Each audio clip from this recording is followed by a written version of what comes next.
Now, let us consider triple or 3-dimensional integrals.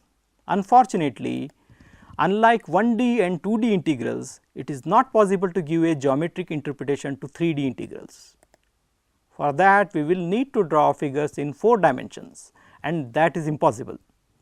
But without drawing any figures similar to 1D and 2D cases, we can still say that a triple integral of a function of the 3 variables represents a volume in 4-dimensional space. Sometimes the term hyperspace is used if the dimensions are more than 3.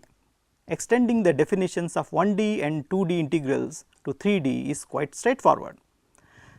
The Riemann sum for the triple integral of a function of 3 variables f of x, y, z is S equaling the summation of f of x I, y I, z I multiplied by delta v, the summation going from I to n.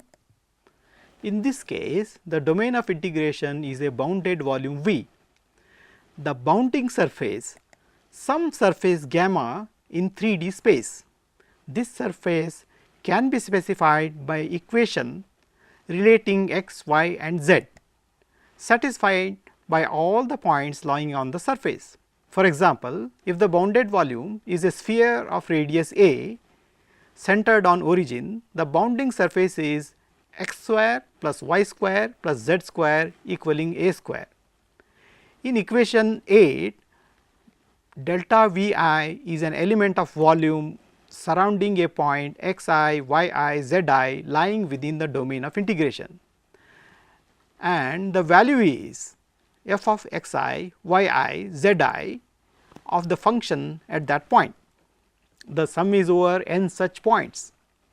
We get the integral I by taking the limit n going to infinity as before, which is equal to the limit of s n going to infinity, and which is again equal to integral of f of x, y, z multiplied by dv over the volume V. Just as in the case of 2D integral, we can express the above integral as a triple repeated integral, which is I equaling integration of f of x, y, z dx, dy, dz, x limit going from a of y z to b of y z, y limit going from c of z to d of z, and z limit going from z equal to e to z equal to f. The order of integration is first with respect to x, then with respect to y, and finally z. Note carefully how the limits are applied to each integral. The limits of integration when integrating with respect to x are a and b, which are in general functions of y and z.